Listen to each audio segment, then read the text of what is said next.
Hello friends, welcome back to my channel. आज हम बात कर रहे हैं अधिगम अक्षमता के बारे में, जो कि सीटेट या किसी भी टेट एग्ज़ाम में 1 से 2 क्वेश्चन अक्सर पूछे जाते हैं। अधिगम अक्षमता हम याद नहीं रख पाते हैं क्योंकि सभी शब्द जो होते हैं मिले जुले से हमें प्रतीत होते हैं। तो आज हम ट्रिक से उनके नाम को समझेंगे और याद करेंगे। हमारी फर्स्ट ट्रिक है डिसलेक्सिया की। इसमें हमने लास्ट का वर्ड सिया को उठाकर यहाँ पे लिखा है सिया पढ़कर, डिसलेक्सिया सिया पढ़कर। फिर सेकंड है हमारा डिसग्राफिया, तो ग्राफिया का हमने ग्राफ लिया है वर्ड, ग्राफ पर लिखकर। फिर थर्ड है हमारा डिसकैलकुलिया, कैलकुलेटर से गणना कर, कैलकुलिया को हमने बनाया है कैलकुलेटर। तो फर्स्ट हम तीन जो है ना, तीन वर्ड, इससे हम पहले फर्स्ट ट्रिक याद करते हैं। सिया पढ़कर, ग्राफ पर लिखकर, कैलकुलेटर से गणना कर। तो हमारा ये तीन जो पॉइंट है याद हो गया, सिया पढ़कर, ग्राफ पर लिखकर, कैलकुलेटर से गणना कर। अब एक बार इसके साथ दोहराते हैं। डिसलेक्सिया में क्या होगा, सिया पढ़कर, डिसग्राफिया में ग्राफ पर लिखकर, डिसकैलकुलिया में कैलकुलेटर से गणना कर।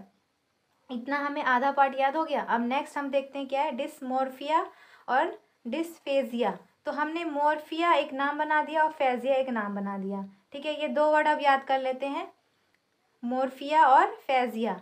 मोर्फिया मोर और मुर्गी में, मोर की आवाज़ यहाँ आ रही है तो हमें मोर और मुर्गी याद रखना है।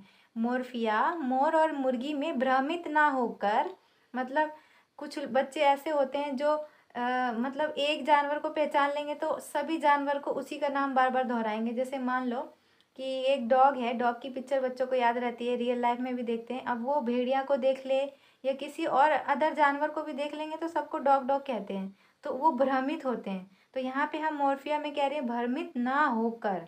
ठीक है, भ्रमित ना होकर। फिर नेक्स्ट आता है फेजिया। फेजिया, डिसफेजिया को हमने बनाया था फेजिया, फेजिया के साथ बोलकर। ठीक है, तो इसमें क्या याद रखना है, के साथ बोलकर। फिर नेक्स्ट है डिस्प्रेक्सिया, हमने यहाँ पे प्रैक्स को बनाया है प्रैक्टिस।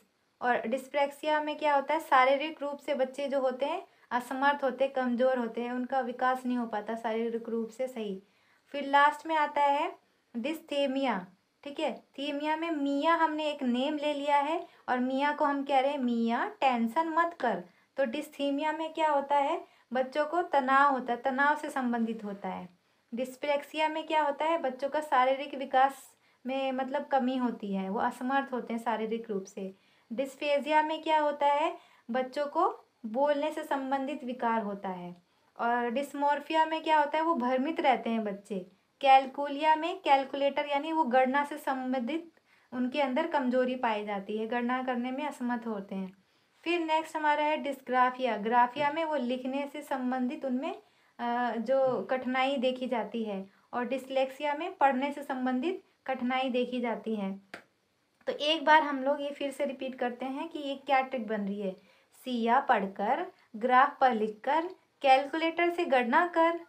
मोर्फिया मोर और मुर्गी में भ्रमित ना होकर, फेजिया के साथ बोलकर, शारीरिक रूप से प्रैक्टिस कर। और लास्ट में हमारा है मिया टेंशन मत कर।